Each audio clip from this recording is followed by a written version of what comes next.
Attention. Please, focus. This is the awkward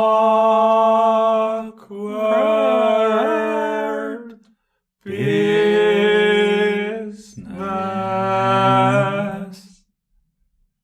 podcast.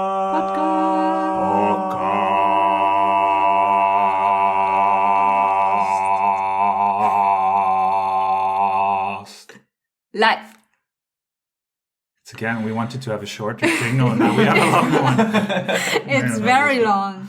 But we should do it. like awkward business podcast. Yeah, next time. It will be better next time. Hello and welcome to another episode. Episode 3. I'm back. Sina's back. Yeah. From Germany. How was Germany, Sina? Great. So my boyfriend, my family regained some energy, saw the dogs, my sister had a little baby. Woo, woo, woo. Cool. So nice. Yeah. What's the name? You forgot. It's on YouTube now. It's funny because I was the only one who she told the name to before the baby was born. Yeah. And she said, don't tell anybody. And I forgot throughout the weeks. So I was like, of course, I'm not going to tell anybody. But I forgot the name. No, it's Nila. Nila. Yeah. Welcome to the world, Nila. Welcome. So... Well, I'm back. Cool. Nice to see you. Oh, she's back. She's back. I'm back. I really like that when we came back here, that we... What's with the lights? It's not good? All right. Should be professional. I'm sorry. We'll get to content. Valuable content for you, the listener or the viewer. Welcome. You will have valuable content. Valuable content coming now. It's 3 minutes. It's already 3 minutes. Wasting everyone's time. So, yeah. We wanted to do an episode, but we also thought we have no clue what we want to talk about. But nevertheless, one thing that you said is instead of having meetings formally, having meetings outside. Yeah, well, it was nice. Today was my first day back in the office after being back, and you had a workshop, and you then came. What did you do? Yeah, what did you do? I helped a friend moving.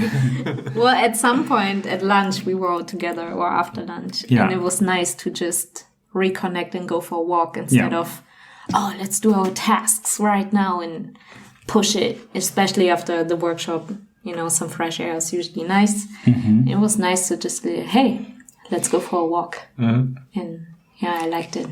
In the fog. In the fog. Yeah. What the fog? It's called fog, right? I know, yeah. I just had a good joke. Yeah, it was very good. That's on us to decide. But it's okay. Or on the viewer. Oh, it's good to be back. Really? Yeah. Like to see you guys. It's nice. Yeah, I agree. It's much easier to work with people you like, I think. Oh, yeah. Oh, yes. And that is something that I saw when people around us start companies. Interesting how they choose the people they want to collaborate. Mm-hmm. Like, it's oftentimes why would you quit your steady job and then continue working with people you don't like? And I see that quite a bit. Like that people are not really aligned and they still do it. But why? I also did that. Yes. So we're not going to name names, but tell us, what was your learning from that experience or your experience? I did that quite extensively, to be honest. Because if you start a new business, then you always go for skills. Mm-hmm. You always look at the market and you think like, who's going to be right and where is business and who is good and stuff like that. And you always feel that it doesn't feel right. Like somewhere deep down, but you just ignore that. And you go for the money, or you go for status, or you go for, I don't know. And then at some point you think like, fuck, that doesn't work. Well, I think it can work, but why? I mean, it must, because there are companies out there who work like that, right? Yeah, but it doesn't work for me. Yeah, why not? I know I get bored very, very quickly by people I don't like, and I tend to cut them off. It's just if it doesn't feel right, or if it's just something, if something is there, then I don't like those people anymore, and I start cutting them off. And if you start cutting them off, then there's no business. So nothing is developing anymore. Yeah. And you start focusing on different stuff. And it's funny, like, when did you feel that in your intuition? Already in the beginning? Yeah, probably quite quickly. But I tend to ignore it like for quite a long time. Yeah. Because the head is, at the beginning, the head is stronger than the heart. And then at some point that swaps. Yeah. But very immediately. Yeah. I had something similar last year. I started a project with someone where I thought in the beginning, stomach, I don't know, doesn't feel so right, but business-wise it made a lot of sense, and it was a cool project. So I went for it. But then it was very exhausting and energy draining throughout the time. But since it's over, we are much better partners of working together on other projects. Maybe it wasn't the right project for us in that setting of who's in charge for what. Yeah. And that was interesting to find out. It was not necessarily just a partner, but for the project. It didn't feel right, also in the beginning. But was it like a co-working thing, or was he or she the customer, or what was the setup? No, we were organizing events together. Okay. Yeah. But he was the project giver, and I was the execution part, basically. So we had, like, he was in charge, but I was also in charge, but on different levels, in a way. And I don't know. And now we're good friends. Now it's cool. But last year, it was just the wrong project, I think. That's funny. Yeah. I think I learned quite a lot from you there. Yeah. Why so? Yeah, because you tended to say, like, very quickly, like, that doesn't feel right. Let's get rid of that. That's true. And I was always like, no, money. And no, you can't. And, that's a source of income. And it's very important. And, we can't get rid of that. And then you were just, at some point, you were just like, come on, I cut it off. I cut it off for me. And I was like, oh, he cut it off. It's like, it's crazy. Yeah. And now we both cut it off, sort of, or mentally. It's like gone, you know which project. Yeah. And it's so funny. It's so nice. Yeah. Feels so good. Now there's room for something else. There's room for many, many other cool things. Yeah. Awesome. And headspace. Yeah. Yeah. And today when we were thinking about, like, Christmas presents, it was the same, right? Like, that person, there. And what should we do there? Like, nothing. There's nothing coming back anyway. Yeah. You know? Yeah. And it's. I think I think that will be a nice test. Is the Christmas gift test. So if you think of all the clients you have, who do you actually authentically look forward to give a gift? And if you don't, it might be a good sign to cut this client off.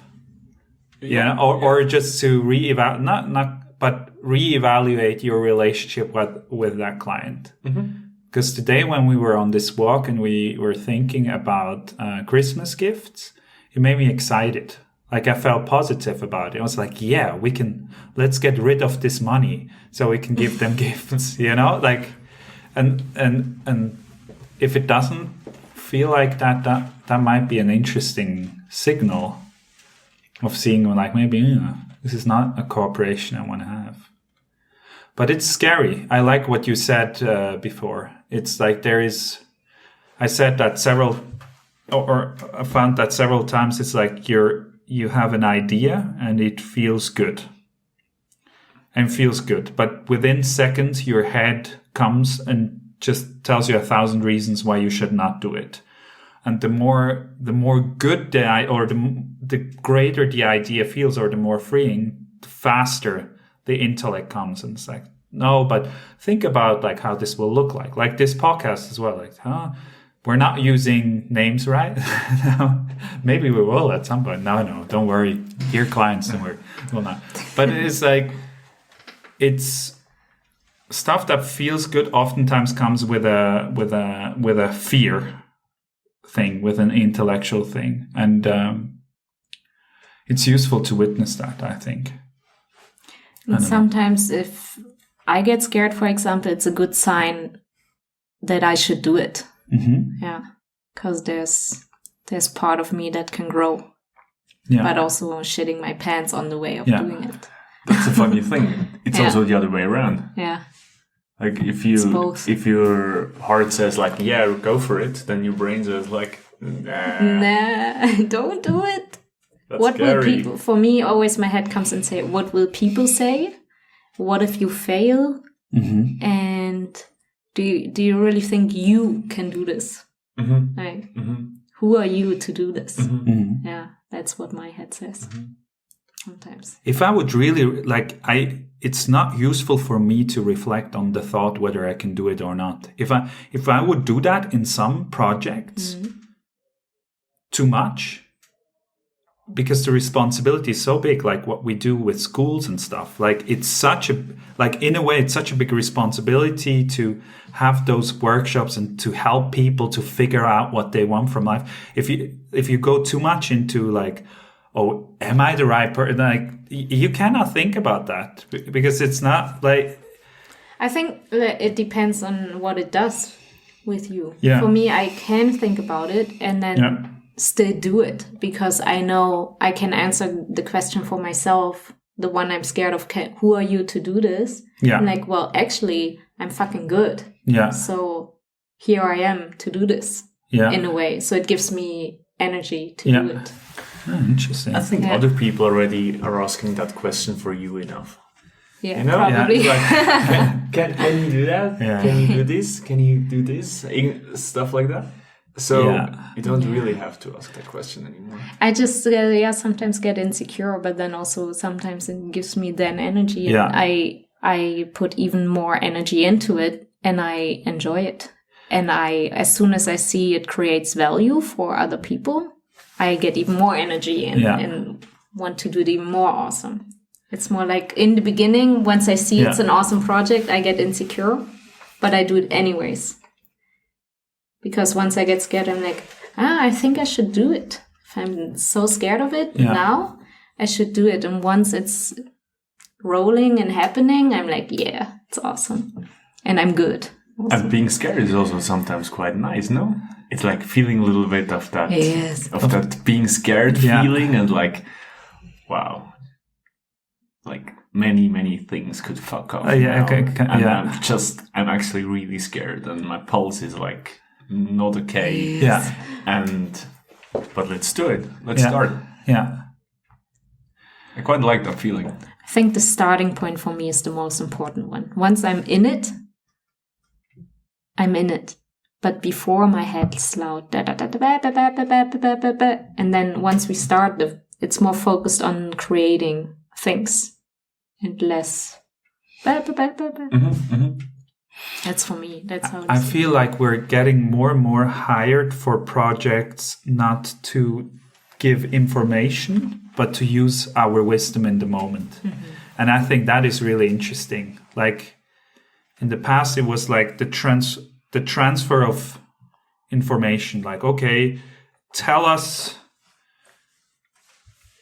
how to sell.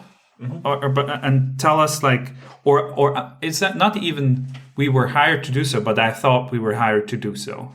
That was more like, okay, and then I gave like a lot of information about how to sell or how to lead, whatever, like any topic. And now it feels more that the projects we have, it's more like the most useful asset we can bring is our wisdom or intuition in the moments. Like everybody's like, we could do this. Well, how about, and then you bring it like you condense it together, or you like with the master students, it's more creating a space of almost relaxation. So people relax enough almost so they can come up with the solutions instead of us telling like, bah, bah, bah, bah, bah, bah, like this, you can do this, the classic consulting, it's not consulting actually, it's advisory. And I like that part as well. Like I like giving advice and stuff like that. It's really like, it feeds my ego. It's nice. But I think the most impactful is when we kind of like are present and create a space where people can create somehow, like you do this workshop like you did this morning, and then you can kind of like help people to come up with their own stuff because they know the best themselves anyway. Like nobody knows their own company as well as they know their own company. You can give a different perspective. I think that's good, like you do. I like the provoking that you do a lot of times with people, like you always say stuff that they maybe kind of know, but they don't want to hear. They don't want to hear it, yeah. Or maybe they want, but they they're know scared. It's true. Yeah. It's nice. It's like that's something like calling it out, right? Like calling the obvious thing out, calling the pink elephant in the room out, something that everybody sees. Or throwing like a little bomb, Yeah. And let's see where it lands and just see what happens. Yeah. But then it's creating the space not just for our wisdom as the ones who lead the workshop, whatever, it's mainly to come their through. Wisdom, right? It's creating the space for their solutions coming up for them. What works for them.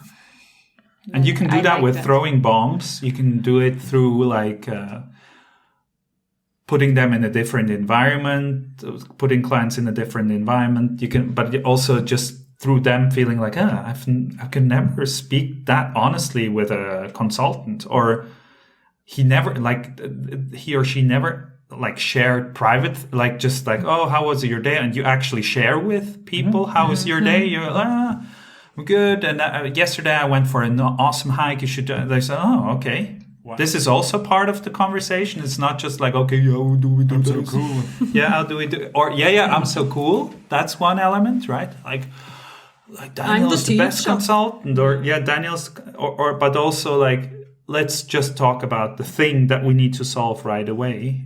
And I think a lot of clients we attract now, they realize, okay, no, it's not just this is important. It's also a good feeling is important. Like, so we vibe well, and then the other thing can come up. I was already trying to think like, how will we come up with the Christmas gifts for our clients? I should really have a sit down with Sina, or you, and like think about it. And now it just naturally came up during the walk. And now we can execute, like write a little Excel and like, okay, we've done it for this client, this client, this client. But it's just much more fun when you put yourself in another environment or give a different perspective. I don't know. I think what we did for ourselves is really useful. Yeah. We do this also for clients, right? We put them outside, like, let's go for a walk instead of just doing it like rigidly. And there's such a power in the group when this space is created of relaxation, of people really exchanging also their wisdom or sharing it, the stuff that comes up, such a power in the group, and everybody becomes the teacher in a way, and everybody's a student. I like when this happens in a group where they're just, it's like a powerful feeling in the room with the groups. Can't really describe it. It's a scary place as well. Like for me, when I see you do it, I think you mastered this extremely well. Like when I see you do it, I'm like, like what you said when you when like, how can you give so much space to the people? Like, how are you so patient, right? Exactly. But it's the reason why you, like, I assume why you ask is because it's scary. It's like, what? It freaked me out. I was like, it's this awkward silence moment. Yeah, I was sitting in the corner. I was like, whoa, like, what are you gonna do now? Yeah. How can you control this situation? Exactly. And it's so powerful. It doesn't mean that it doesn't come up for me. Like, I have these thoughts in the moment. Like also when we started this podcast, now we're flowing and we can feel it. But like, I'm like, how can I control it? And that's the thing. The thing is, that's not the goal. The goal is not to control it. The goal is, I don't know what the goal is, but it tends to be much more useful to give the space and to also, what some clients said at the beginning when we did the Inside Out workshops, like, I really enjoyed the silence. And we were like, oh, good, because we were a little bit stressed about it. But it's useful. It's useful to give the space because then people can think. And it's also useful for yourself because it's scary. And it's good to be in that scary place where you're like, no, but I should control. And then realize 1,000 times until you finally will understand. I still don't understand it. The group will take care of itself. Like when you do workshops or stuff like that, you're there. Literally, that's what it's called, to facilitate. That's the true meaning of facilitation. And we're normally not being true facilitators because we're trainers Sometimes, because the ego is in our way, exactly. Right? Or at least that's for me. It's because I think I know the truth, or I think since the client is paying me, I need to come up with stuff. But that's not the most valuable thing. It's when they have a new insight for themselves. That's the most valuable. I mean, it depends also what they need. If it's a training, of course, if you train a skill or a tool, of course it's a training. But then the facilitating the process, like a whole learning curve thing, it's so nice. But I think the cheerleader role is still quite deep in us, right? Or especially in me.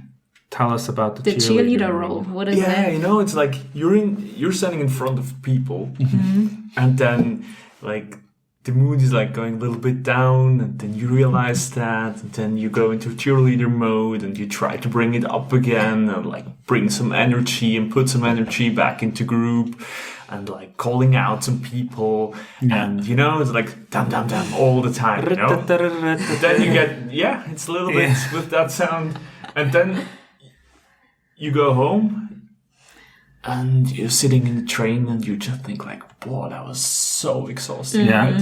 Yeah.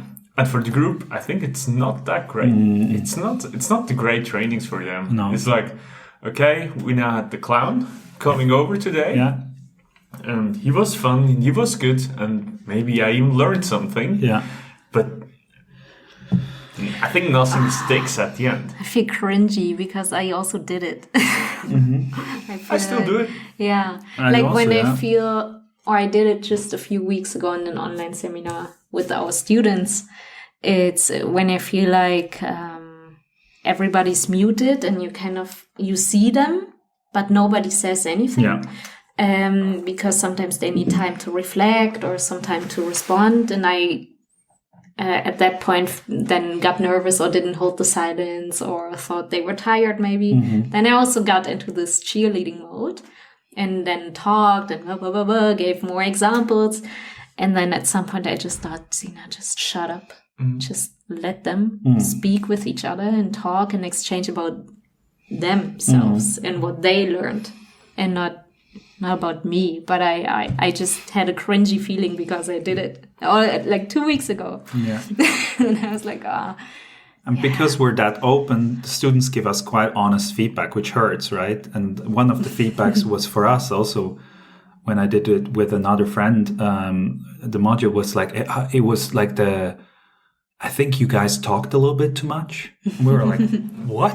We already, like, it was a new record for us to take ourselves out of the conversation. But they said, like, no, the most valuable was the exchange within the group. And we know that intellectually, we also know it experientially, but sometimes you forget because you cheerleader, as you called it, stuff like that. And it's a win-win. Because you need to deliver less as a trainer or a coach or a facilitator. They get more out of it. You don't deliver less. No, you don't deliver less. No, or let's say you spend less negative, like you spend less destructive energy on the workshop. Like you don't feel as drained, I feel. When you, and at the same time, people are more, they get more out of the workshop. So it's like a win-win. Because you create more space for exchange and collaboration and the wisdom sharing. Yeah. So you don't do less but you actually do more valuable things by shutting up. Yeah. So you do less. I think you do less, but you are more, if that makes sense. Like you do less, but you create more space. That's what I meant. Exactly. Like if I think of especially our university module, when Julius and I, my business partner, we did it the first time, we had so much content. We had so many different modules, stuff like a conversation until people literally almost died in the evening, and it was good. But that's where we were with our personal level ourselves. We're like, if you know more, then you are better, we neglected one central element, and that was the human element. Like at a certain amount, like a lot of those people heard those concepts the first time. And if you hear those the first time, and then you need to reflect, and then we come with the next thing, and next thing, like people are just like drained. Maybe nothing sticks at the end. Maybe something stuck, but certainly much less. If we do now much less, quote unquote, but we let them exchange more, and we create more space, or also not have them work until 9 o'clock at night just for the sake of doing it. But having more of a purpose. If we do so, we know why we do it, and that wasn't the case in the past. So it's interesting how it changed, and also for the trainings. By the way, I think I have less content now, also in the trainings where I can choose. I have less content and more open conversation, because then again, what the wisdom of the group, what you said, the wisdom of the group can take over. I really like that. And more experience based on real examples they can exchange, and not stuff we give them as examples. Of course you can share and do all the things, but it's nice. I feel like in my seminars it's nice if they share their examples where they felt stuck, where they didn't know what to do, and then the group exchanges about that and finds solutions. And they also think it's way more powerful, right? Yeah, and it's also more practical for them. Yeah. But now I feel like I want to do another seminar. No, I think now is the difference. Now is when I do like a seminar or a workshop or anything or a training, then I oftentimes think like, what will they go home with? So what is really the one or the two things that they will change afterwards? Yeah. And then it's so simple at the end, And we used to make trainings with like 20 things, 5 methods, 5 ways of selling something. I don't know. It was crazy. And the customers, they really wanted more and more and more, and another method, and maybe another method for another customer or something like that. And it didn't work. If we're honest, it didn't really work. Yeah, it's not that impactful. And it's not like I had this pivotal moment after like probably 5 years of being a trainer. I shared that a lot, like the moment when I was in a room and I realized, wait. It's not about me, it's about them. Fuck. Like that was the first, when I was, it's not about me making a good impression and pleasing the client's intellect, quote unquote, but it's me actually having, that word is often used, but it's actually about creating impact, or having them learn something, be more relaxed in their work, be more productive in their work, whatever it is. And then it kind of it relaxed me as well, because then you ask yourself other questions. You start not like, okay, do they think it's great?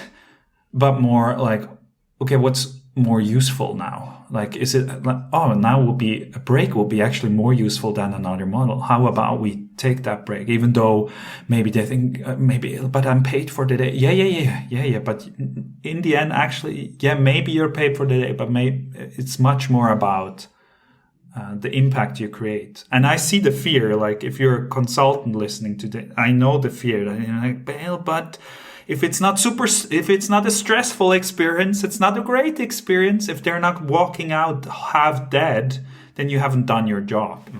And that's not the case. And still today I have this fear. I'm like, oh, maybe it was not stressful enough, the ceremony, which is stupid. No, it doesn't have to be stressful. It has to be impactful. And stress doesn't equal impact. That's not true. Yeah. That's not true. That's one of the biggest myths, I think, in general, is like, okay, the harder you work, the more impact. No, it's actually, also in my personal experience, it's not true. It's like the more inspired work you do, the more impact you'll have. Mm-hmm. And that can mean that you sometimes take some time off, which I'm still scared of doing. Still doing it, but I'm like, Also yesterday I went for a hike. I'm like, but Daniel is working. I had these thoughts. Arsina is working now. What are you doing?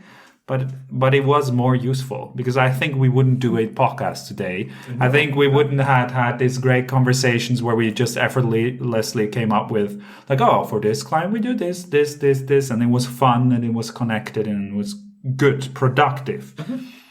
So I also have it. Before I went to Germany, I know I sent you the message saying, I'm going to Germany, but I will be in home office and I will be working and you will be... Yeah. I always have to smile when you say this. I'm like, And I even when I said, I'm like, why do you say this? But it's I'm also scared sometimes just taking the time off, even though I know it's so useful. Yeah. So what I did then was to do the online workshops and the follow-ups and just work like in the morning and had the workshops in the afternoon, for example. And after this, I just put the the laptop to the side and went outside. Mm. And it was a nice creation of balance in a way. And on day 1 and 2, I felt really bad. On day 3, it started to feel awesome. Mm-hmm. And I got more creative as well, more relaxed. And I was like, that's cool. And still impactful. Yeah. So I could just relate. And I think it's awesome that you go for a hike. Yeah, I agree. Yeah, and I think you say that, but also you think a little bit, fuck No. But that's what in my head. Yeah, exactly. I have the same in my head. Because I think, fuck you. Like it's not you, but it's my self-destructive behavior that I think... Yeah. So I'm aware of that, but it's still like there is like there's a small part, but it's beautiful. I think it's so valuable to work with people like you who see it, who know that because the way I work is strange. It's like I do a lot of just not doing just doing stuff, and if you look at me here like this guy's not productive, and then I have something, and then this stuff sticks. But it's hard, if I would explain that to somebody, if you just look at, would put a webcam behind my screen and you just see me checking, I don't know, what did I check for? PlayStation 5. I'm embarrassed about it, but I wanted to have a PlayStation. So I'm checking on Ricardo and then I have that stream of 2 days, but then again, I have a stream of where stuff comes up where I'm like, you should call that person. And then this sticks. And that is so beautiful about being self-employed without having social check, somebody else checking on you, is he on Facebook or not? Or is he checking Instagram or not? Because different people are productive in different ways. Some people are really but I think it's the smallest percentage that just, it's 8:00 now. But same in the workshops. Doing more doesn't mean more impact. Yeah. It's the same. It's you do stuff that has impact. Yeah. And just because you do it 10 hours long of something doesn't mean you have more impact in the business. Yeah. But do people then lie? Or... Yeah, well, you use up a fuck ton of energy. I do lie. I do lie. Yeah. I do lie to myself. Yeah. It's that was the second wave when it arrived, the COVID wave. Yeah. I was like, I'm not gonna sit at home and lie to myself that I'm doing many things. I'm not gonna do that. Yeah. I did that in the first wave. It was shit, felt shit. Yeah. Doesn't make any sense. I don't have to do that in the second wave. Well, but you sold it convincingly. I thought in the first wave you were only connecting with clients. That was my head, how you worked in this. I didn't. Yeah. But I felt like we also had so many meetings in the first wave. like meeting after meeting after meeting, online. That's what I felt like, because maybe because everything was moved online from one second to another. I felt like the week was just full of meetings and didn't really have time to do anything else. And then I was like, now it's COVID, everybody's at home, let's develop some new skills, learn a new language, stuff like that. But on week 3, I just bought snacks and I was also very inspired. It went from inspiring and motivation to let it down, and then with the new projects we did, and really getting the focus back on, hey, what's important right now, what could be fun right now, that's when the energy came back again. But you lied to yourself. Yes. Yeah, me too. I lied to myself, and I went for the completely wrong focus, which was also very interesting. So I applied like that design thinking focus, like, okay, now COVID. So what problems are we going to solve? You know, it's like, what are the biggest problems of our customers now and stuff like that. Super strategic, blah, blah, blah. But I ended up with like projects I was never passionate about by myself.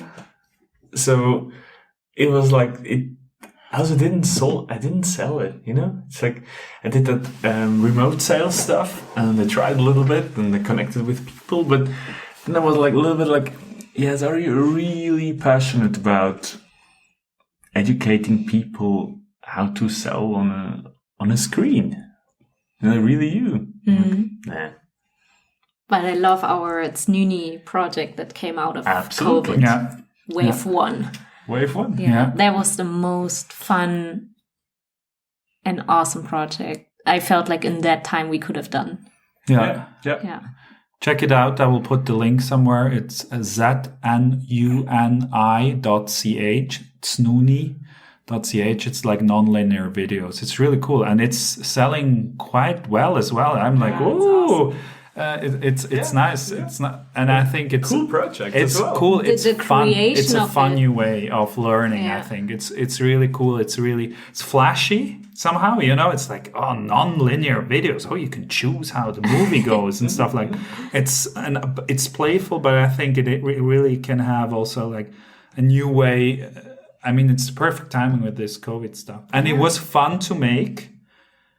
And I think this is always a good indicator. If something is fun to do, even that the worst case with this podcast as well. I think it's fun. Like, I enjoy the time. Like, I'm scared of doing it also. So it's the perfect combination. And even if not one single client comes to us because of this, it doesn't matter. Because some people already listened to it in the kitchen while they were preparing food, and I was like, oh, this is awesome. We're in the kitchen of somebody and they're listening to what stuff we're talking about. And I think that's already like, even if that wouldn't happen, it would be still good. And I think this like kind of light outcome independency is a fun way to create. Of course, I'm outcome dependent. Like, I would love to have 3 million views. Probably not, because the stress that comes with it would be terrible to be well known. But nevertheless, like, of course, I think about that too. But it's nice to have projects that it's okay if they fail, like, quote unquote, whatever that means, like if they fail. But yeah. I would love for some people to listen to it, and also for some people to recreate this at home. Yeah. This is very nice. Well, I saw it. I was like, that's awesome. Yeah. It was a very pragmatic approach of me to put those elements there. Yeah. That is a very cool way. You know? It's very artsy in a way. Yeah. It's sort of artsy, and the cool thing about it is like we only had blue tape, so we only have blue tape, and we really wanted to have a podcast studio, you know? Yeah. And then we were discussing like, building one in the cellar of this building, and blah blah blah blah and blah. now we have this setup. And we all know that. January, February, or March, like that was the time frame they gave us. And now we just have it, and it works. Yeah, it's nice. And it's our process. And now, it doesn't have to be perfect. You know, it's not the perfect podcast. I said right before we started, it's the awkward business podcast. Exactly. Yeah. So I hope if somebody at home recreates this and sends us a picture, I would be very happy. We made 35. Ooh. What are we? No, Sina always said that she's gonna say 35, or what was the number? When we're at minute 42? 42. All right. 42, I think. 41. Yeah. So, how can people get in contact with us if they want to send the picture or questions or input? On YouTube. Yeah, YouTube comments is certainly a good way to get in touch, or Instagram at Sina Mail. No, yes. If you type in my name, you will find me, and the what do you call it? It's not the hashtag. The thing. The at. Yeah. Is that how you say it? I don't know. Ah, no. The at is The office ones in Swiss German. Sina._ML. Sina. But if you type in Sina Mail, you will find me. Yeah, perfect. And you? What's yours? My name. Kai Christen, and I don't want feedback. Danny is scared of feedback. You can put it in the YouTube feedback. comments. yeah, I want to have more followers, please. Yeah. Please do. Follow us, subscribe. Like Yes. and subscribe. Yeah, like, subscribe if you want to hear. If you want to support us or just want to hear more. And we wish you what do we wish people? Like a very peaceful, like late November time. All right, yeah. Chill at home. Warm socks. Warm socks, good food, great wine, good beer, good people. But I don't want to have Enjoy. warm socks. It's terrible. I love it. I don't like. Yeah. You can socks. send them to me. No, I'm rather cold in those November dark times. And warm socks give me the feeling of I'm at home now. Yeah. Yeah. Good to know. All right. Love you, people. Awkward. Bye. Bye. Awkward business.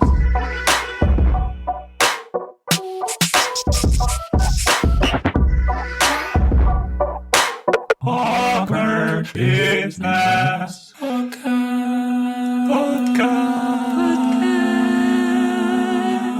Podcast. Live.